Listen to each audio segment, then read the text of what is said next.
"I'm freezing. Let me in, I beg."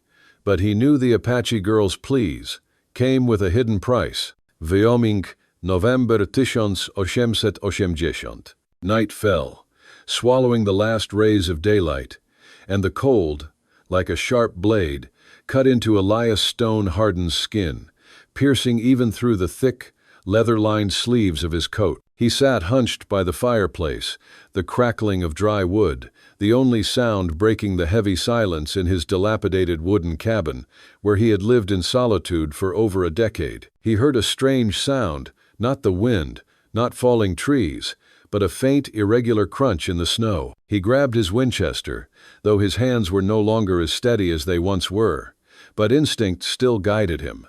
His footsteps were heavy, resolute on the creaking floorboards, heading towards the door. He cautiously pushed open the warped wooden door, revealing a hazy scene in the faint moonlight. And then he saw her, a figure slumped not far away, stark against the white snow like an open wound. It was a woman, terribly thin, with long black hair disheveled and clinging with snow, and a torn deerskin dress fluttering in the cold wind like dry leaves. Her bare feet were submerged in the snow, each step leaving a small puddle of blood, like crimson roses blooming on a white canvas. Lyra, a name Elias would later learn, was at that moment an image of ultimate despair and suffering. If you love cowboy love stories, frontier justice, and Wild West redemption tales, drop a ton of #1 second and your place in the comments.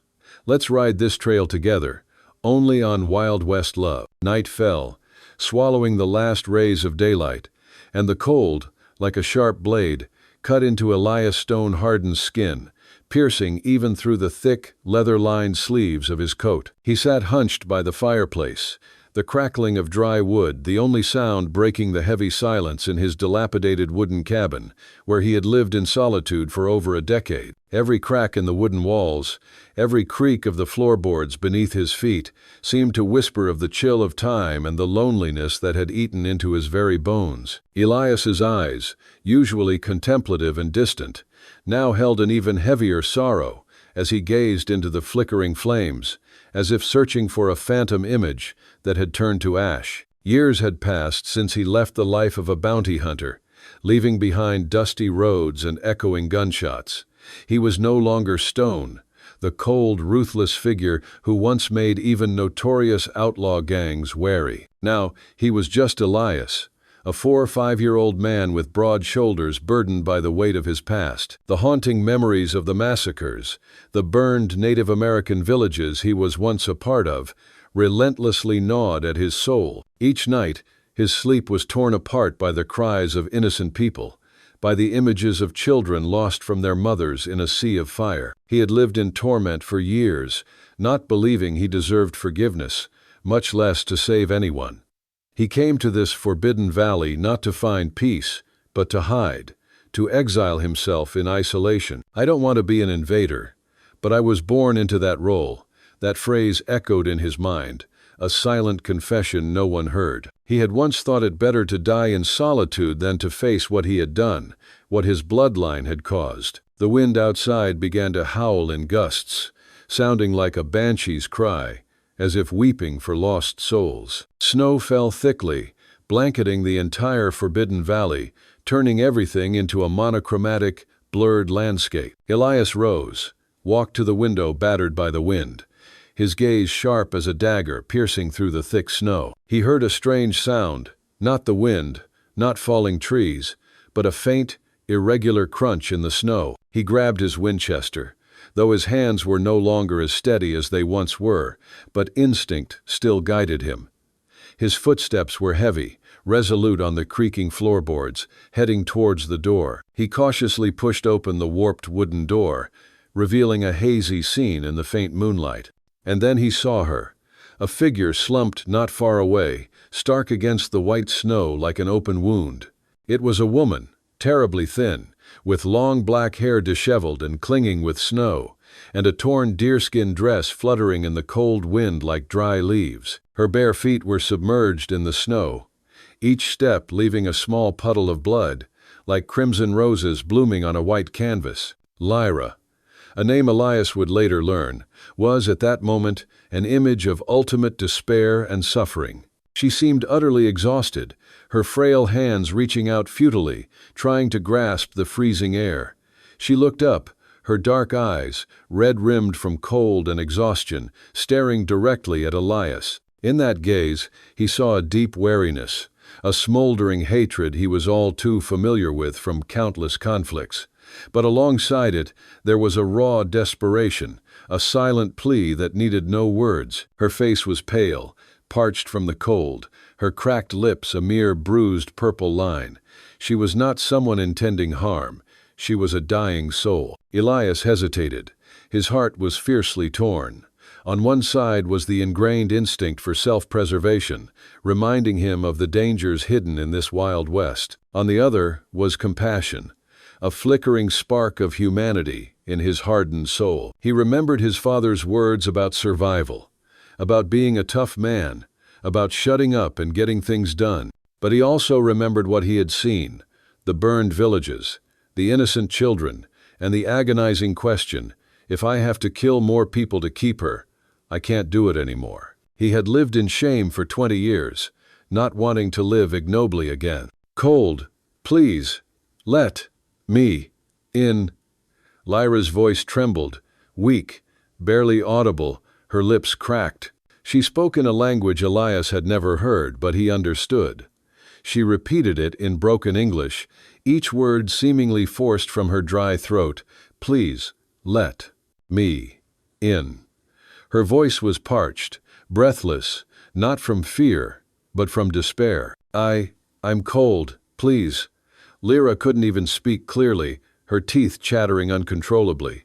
She sank to her knees in the snow, her slender hands clasped together, trembling. She carried nothing, no pack, no boots, no visible weapon, just the desperate longing to live.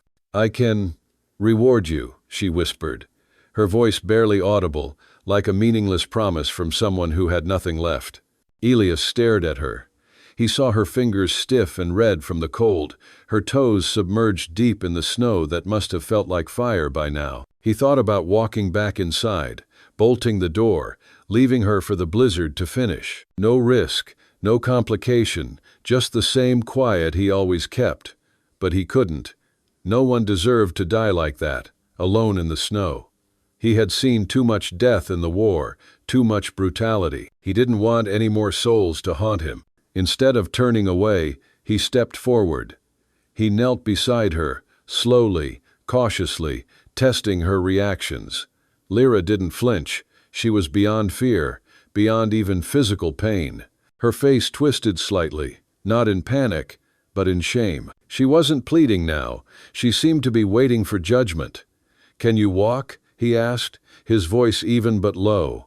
She didn't answer. Her eyes fluttered shut for a second. Then she barely shook her head. Elias looked around once more, at the snow-laden trees, at the distant ridge, at the cold, white wilderness, and made his decision. He hooked one arm under Lyra's knees, the other behind her back, and lifted her. She was lighter than she should have been, her body tensed against his chest, but she didn't fight him. She didn't speak again. He carried her to the porch, kicked the door open with his boot, and stepped inside. The warmth hit them immediately, like a wave. The fire crackled softly in the hearth. The faint smell of pine and smoke hung in the air. The room was sparse, just shelves, a cot, a table, and the fire. Lyra leaned against the stone of the fireplace, her head tilted back, breathing shallowly. Her eyes blinked open, trying to take in the room. She looked at the table, at the rifle on the wall, then at him again. Suspicion flickered in her eyes, but it was weak, dulled by exhaustion. Elias knelt beside her, carefully wrapping the thickest blanket from his cot around her legs. "Keep your feet off the floor," he said, his voice gruff, but concerned. "You'll lose them if they stay that cold." Still no response from her. He checked her hands. Her fingertips were chapped, the skin tight and red, but not black. Not yet. He poured hot water from the kettle into a tin mug, added a pinch of salt and a dash of the honey he'd saved from last spring, and handed it to her. "Drink it slow. If you throw it up, I'm not cleaning it." She took the cup with both hands. They trembled as she tried to lift it, but she managed. Elias sat back on his heels and watched her drink. Her throat moved with each swallow, slow and careful. Her eyes stayed on him, watching, waiting, but she didn't speak again. He didn't ask her name, didn't offer his. It was enough that she was here, alive, breathing. He hadn't left her out there to freeze. He didn't know what tomorrow would bring. He didn't know who she was or what she wanted, but he knew this: no one deserved to die like that, alone in the snow. He'd seen too much of that during the war, too many. He didn't want company, didn't want conversation, but he also didn't walk away from people who couldn't stand on their own. Not anymore. In that old wooden cabin, time didn't flow by clock hands, but by the crackle of the fire and every misty breath in the biting cold. The snow kept falling outside, thicker each day, but inside, a fragile warmth smoldered, like an ember hidden in ashes. Lyra said nothing for the first 2 days. She lay curled by the hearth, her eyes half closed, half wary. Elias said nothing either. He didn't ask her name, didn't ask why she was there, didn't speak of himself. They lived together in a wordless space, where every action was language. Elias placed a hot bowl of soup beside her. Lyra drank slowly, offering no thanks, but also no refusal. Each morning, Elias lit the fire before dawn broke. Each evening, he placed an extra blanket where she lay, then turned away. No one smiled, no one tried to soothe, but that silence, it wasn't entirely cold, it was acceptance.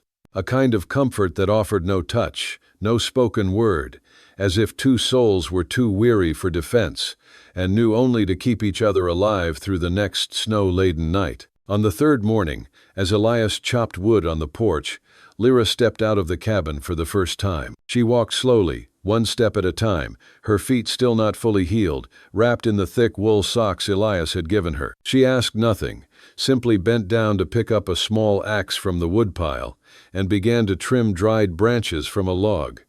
Elias watched her, but didn't stop her. He merely nodded slightly, then turned away, continuing his work. They didn't work together, they worked alongside each other. That was the only difference. But it was enough to make that cabin no longer just a lonely wooden shell. That night, a storm raged. The wind howled like a soul dragged across the earth. The cabin roof groaned. Snow hammered against the windows like 1,000 invisible claws. Lyra developed a fever. Her body burned, trembling, her eyes wide and staring, seeing nothing. Elias had to hold her tightly as she thrashed in delirium. Sweat beaded on her forehead, but her lips remained blue. She began to mumble in Cheyenne, words Elias didn't understand, but he felt them, broken phrases, like the gasping breaths of someone dreaming of hell. "Amma, no, don't, run, I'll hide." Her voice rose, then choked, her hand flailing as if to grasp a figure that had vanished in flames. Elias knelt beside her, taking her hand, holding it in his palm, rough, calloused, but warm. He whispered, "It's all right, it's all right. No one's chasing you now, no one's burning your home anymore." He knew words meant nothing to someone adrift in fever. But he still spoke, not for her, but for himself. Those words he had never uttered to anyone, not a single soul. Lyra drifted off to sleep near dawn. Her face was streaked with sweat, her hair matted, but her breathing was steadier. Elias sat silently beside her, not closing his eyes all night. He watched her like one would gaze at a memorial statue, not because she was beautiful, but because she survived. Whoever she was, wherever she came from, she carried within her the memory of a burned village, a vanished family, a loss that would never heal. And Elias had once stood in that village, not as a killer, but he also hadn't stopped them from killing. He remembered the rising smoke, the screams, the eyes of a child being carried away from the flames, then stumbling, then falling silent. His conscience died that day. He thought that was the end of it. But now, this girl was making it groan back to life, like a door being battered endlessly in a stormy night. When the sun finally peeked through the snow, Elias brewed a pot of herbal tea. the scent of wild mint, mingled with faint honey. He placed the mug beside the bed. Lyra's eyes were open now. Her gaze was no longer clouded, just weary. Elias sat down, not too close. "You're awake," he said, his voice hoarse from a sleepless night. Lyra nodded slightly.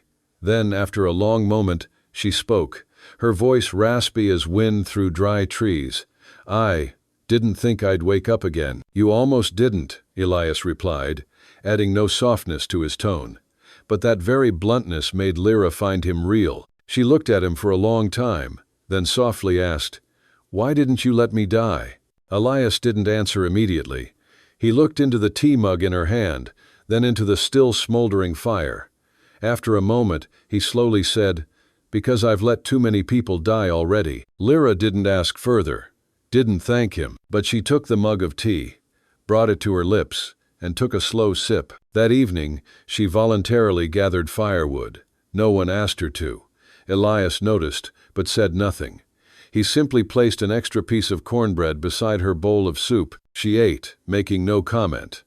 But she no longer avoided his gaze. Before going to bed, Lyra took a feather tied with a string from inside her coat, something she had kept hidden close to her chest. She hung it near the fireplace, whispering softly, "To let my ancestors know I am not dead." Elias stared at the string, a tiny object, but it seemed to fill the empty cabin with another presence, something deeper than the past, older than Elias's own lifespan. He sat down on the wooden chair, picking up his carving knife and an old pine scrap. He began to carve.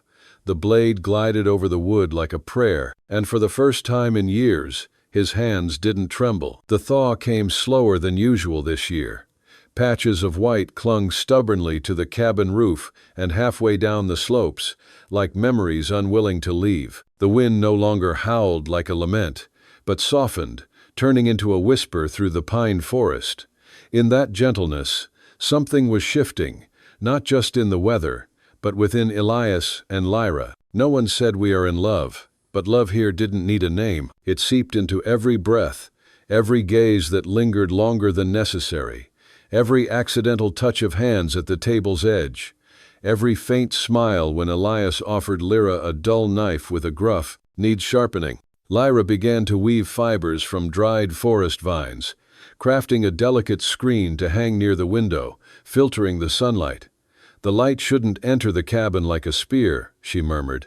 Elias didn't respond, but the next day, he silently installed a piece of frosted glass he'd kept for years unused.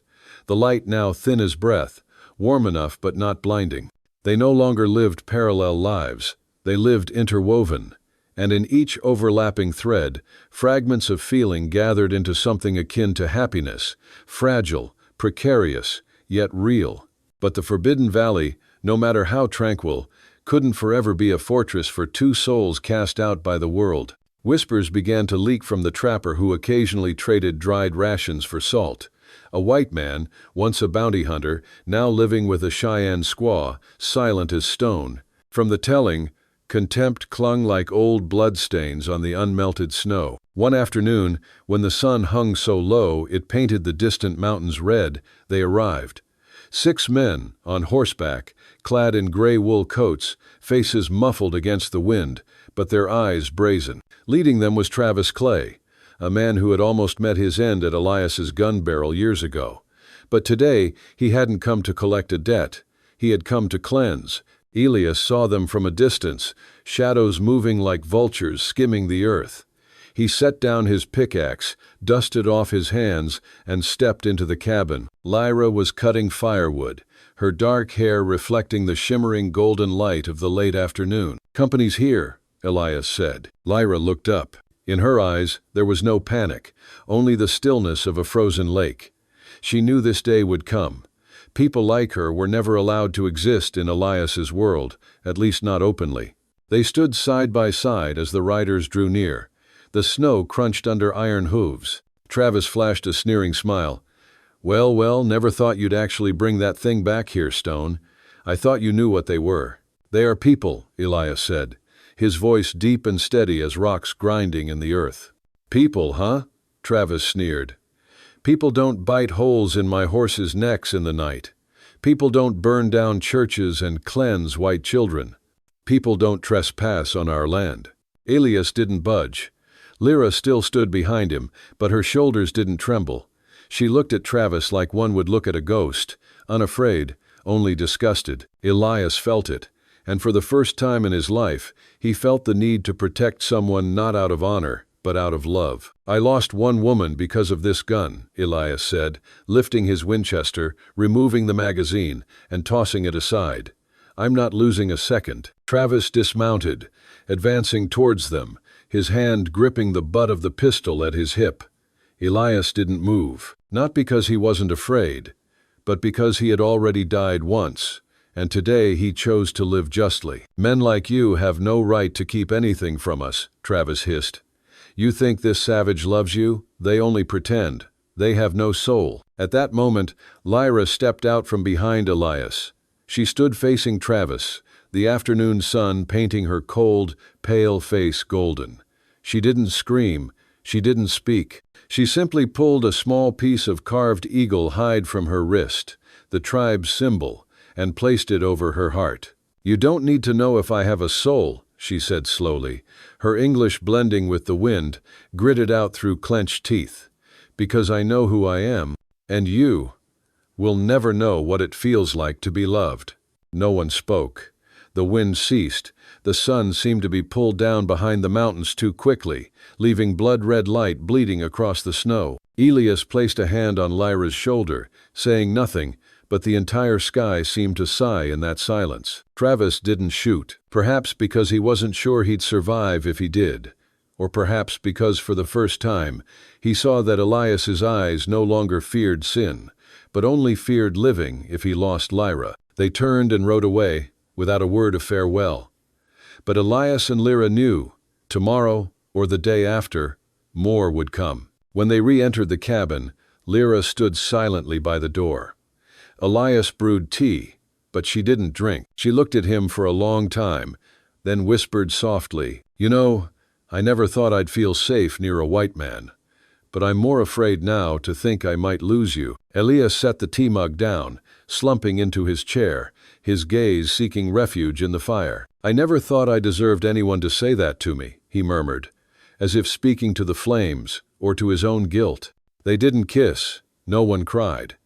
But that small cabin, for the first time in 10 years, became a home. The moon hung suspended like an unfulfilled promise. Its light cast a silver veil over the nameless sorrow below. The wind blew softly, carrying the scent of pine resin, damp earth, and something else, as delicate as a strand of hair on a sleeve, a premonition of ill omen. Lyra sat by the dry creek bed, where she and Elias often built a fire, roasted fish, and shared small pieces of cornbread. The weak winter water trickled over the cold stones like silent threads of memory, impossible to hold on to. Elias sat behind her, silent as a tree's shadow. They had sat like that for nearly an hour, neither speaking. There are some things, the more one loves, the harder it is to express. In Lyra's hand was an old piece of hide, bearing the image of a soaring eagle, a sign from her tribe. This morning, she had found it tucked into the doorframe. No one had seen anyone, but she understood its meaning, a call to return. "It's my uncle," she said, her eyes fixed on the creek. "He's alive, and he's looking for the survivors to rebuild the camp. Just a small group, but it's all that's left after—" She didn't finish the sentence. "After the fire, after the gunpowder, after the day Elias dared not remember, and she could not forget." Elias nodded. "I understand." A simple sentence. But Lyra suddenly felt her chest tighten. He understood, like a man in love, accepting that the woman he loved could not stay. That understanding caused her more pain than anything. "I don't know what to do," she exhaled softly, as if losing a part of her soul. "My heart wants to stay, but my blood, it calls me back. I am part of that land. I grew up with the lullabies of my ancestors, with campfires and smoke, with the wild grasses by the dry creek. If I leave to live with you, I will bury my people's past. I will become a shadow without a homeland." Elias didn't answer immediately. The wind ruffled his hair, disheveling it like unanswered questions. An owl hooted in the night, like a knock on a mind being pulled in two directions. "Lyra," he began, his voice hoarse and deep as decaying wood. "I have never loved anyone like this. Not because you are beautiful, or because you saved me from my loneliness, but because, when I look at you, I see myself, the part of me I killed long ago, the soft part, the part that knows how to care, the part that believes there's something in this world worth keeping." He paused, then sighed. "But if I keep you, I will kill that part." Lyra turned. Her eyes were wet, but she wasn't crying. She just looked at him, as if wanting to memorize every wrinkle beside his eyes, every scar on his wrist, every breath carrying the familiar scent of smoke and fire. "You are my last warmth," she whispered, "in a world that has frozen over." Elias gently touched her hand. His touch was like a fire's glow pressed against her palm, not burning, but enough to know one was still alive. But they both knew, love doesn't always win. Sometimes, it's what you have to leave behind to keep yourself. "I wish I had been born differently," Lyra said, her voice like a thin breeze. "I wish you didn't have this skin color, and I didn't have that blood. I wish the Forbidden Valley was a place no one knew, no one sought, no one remembered. Just me, you, and the sound of the water." She smiled, faintly but heartbreakingly beautiful. "But the world doesn't work by wishes. It works by death and life, by earth and blood. And my blood, it doesn't allow me to stay." Elias nodded. This time, his eyes were red, but he didn't cry. He hadn't cried since his mother died. But tonight, he felt something shatter within his chest, not loudly, just silently, like a wounded deer retreating into the deep forest to die. "So you'll go?" he asked, though he knew the answer. Lyra nodded. "Tomorrow morning. Will you be safe?" She remained silent. That was something no one could promise. But she would go, because if not, she would betray her mother's soul, her father's soul, the souls of the children who were burned with the camp. She couldn't let them be forgotten. Couldn't let her people's voice be extinguished in a wooden cabin, no matter how warm it was.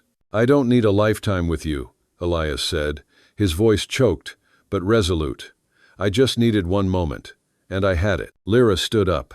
She touched his cheek, placed a kiss on his forehead, not as a lover, but as a blessing from a surviving soul to one struggling to live. That night, Elias didn't sleep. He sat by the window, watching the silver moon spread over the snow like the frozen tears of the sky.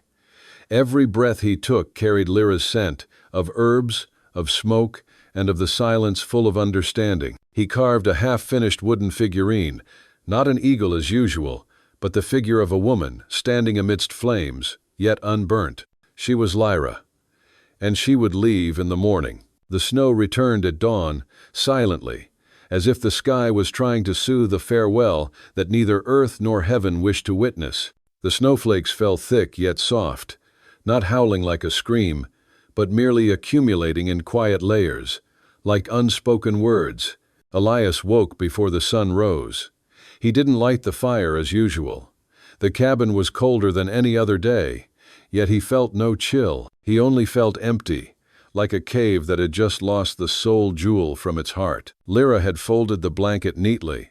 In the corner of the bed was a small cloth bag, sewn from old fabric, in which she had packed a few dry biscuits, a pouch of herbs, and a small wooden figurine, an eagle with outstretched wings, crudely carved but firm to the touch. The eagle's eyes held a single round dot, a faint knife mark, symbolizing a tear. Elias didn't touch the bag. He just sat silently on the chair, a piece of pine wood in his hand, his gaze fixed on the slightly ajar wooden door.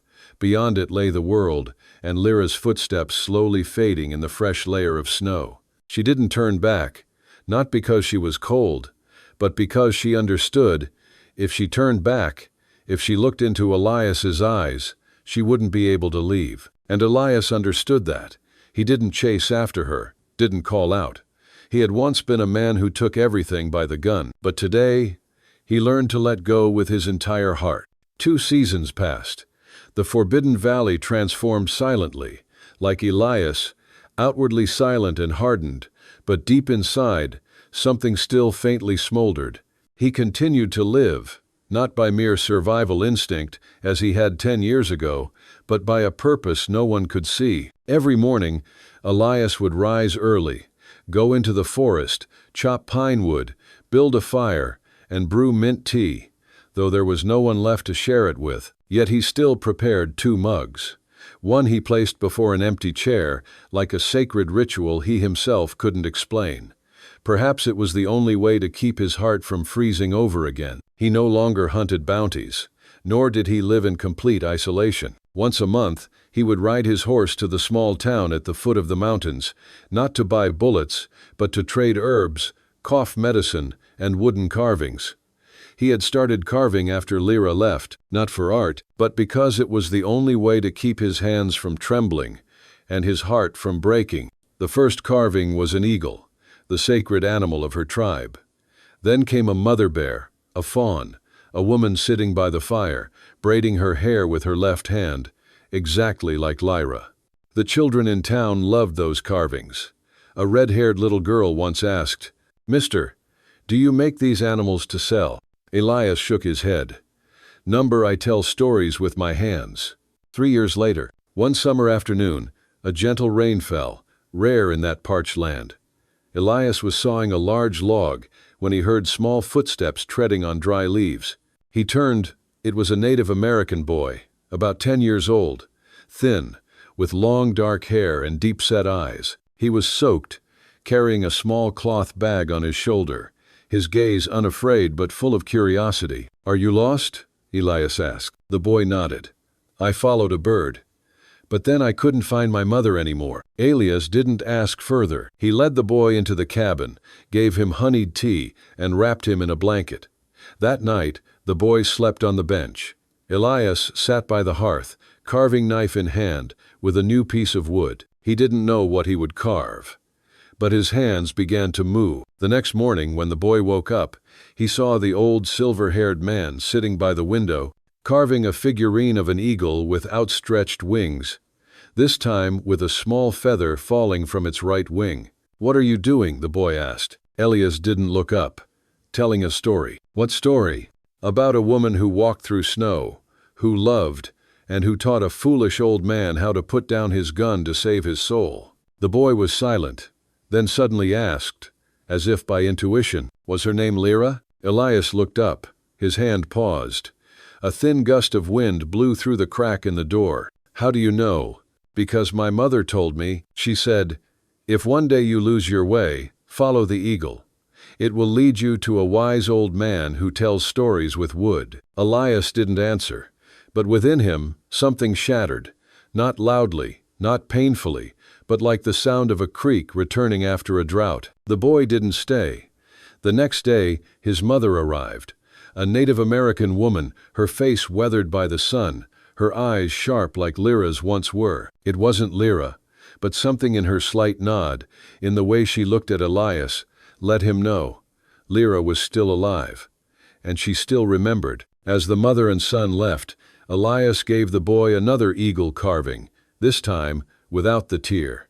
The boy asked, "Why isn't there a dot on its eye?" Elias smiled. "Because I think it's not crying anymore. It's flying." Snow still fell.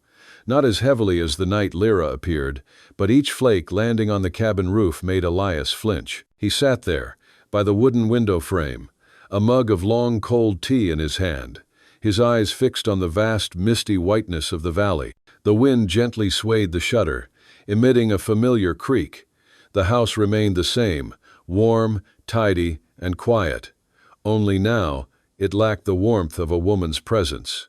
Elias didn't scream. He didn't smash things or growl like he might have in his youth when betrayed. Instead, his grief clung to his skin like the cold, gradually seeping through thick layers of clothing, not too obvious, but persistent and nagging. He remembered Lyra's gaze that morning, as she turned away without a single glance back. It held no resentment, no regret, just a gentle resolve that made his heart clench as if squeezed by an invisible hand. Every morning, he still lit the stove, still warmed the mint tea, Lyra's favorite. Though he knew she was no longer there, Elias continued as if she had just stepped outside, as if she would walk in any moment, brush the snow from her shoulders, smile, and sit across from him as in days gone by. But then the cold wind slapped his cheek, forcing reality upon him. Lyra was gone, and perhaps would never return. They hadn't kissed. No vows were exchanged. Not a single "I love you" was ever spoken. But Elias never doubted. It was love in its truest, purest form. A love that demanded nothing, needed no tight embrace, just to look at each other and find peace. Now the wooden eagle carvings he made became the only outlet for Elias's emotions. He carved the eyes deeply, so deeply that if one looked closely, they could perceive a vague longing within them. Sometimes he carved until his hands bled, but he wouldn't stop, as if every knife stroke into the wood was a word he hadn't had time to say to Lyra. He carved to keep her, in form, in memory, and in the belief that their love had never vanished. One afternoon, as the last faint rays of winter sun touched Elias's cheek, he stood up, for the first time in weeks, and stepped out of the cabin. He carried an eagle carving, large, beautiful, and mournful, placing it on a large rock atop the hill overlooking the valley. From that spot, Lyra had once stood, gazing at the snowy sky, her hair loose, her cheeks flushed from the cold. He said nothing. He simply placed the statue down, then stepped back a few paces.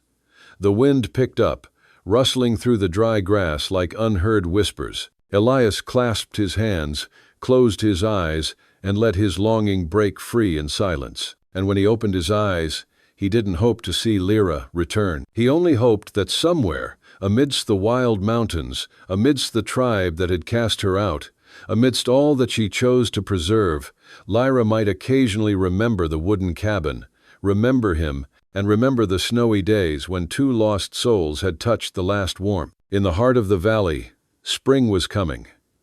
But for Elias, winter had never truly left. 10 years later, people say that deep within the Forbidden Valley, there lived an old man alone, carving wood figurines and helping sick Native Americans. No one knew his name, but the children called him the Eagle Keeper. One day, no smoke rose from the cabin's chimney.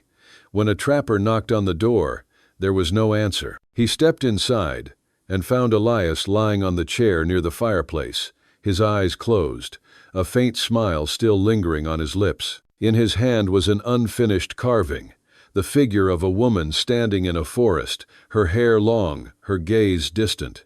Beside him was a piece of paper, the words scrawled like a dry riverbed. "I don't demand a happy ending. I only hope that tomorrow morning someone remembers to wake me." The end. The love between Elias and Lyra didn't blossom into a full season, didn't culminate in a home or a family, but it was the last warmth of the Forbidden Valley, a place once of darkness and death, now transformed into a place to begin anew, to atone, to listen, and to love without holding on. That love didn't need forever. It only needed to be deep enough to never be forgotten.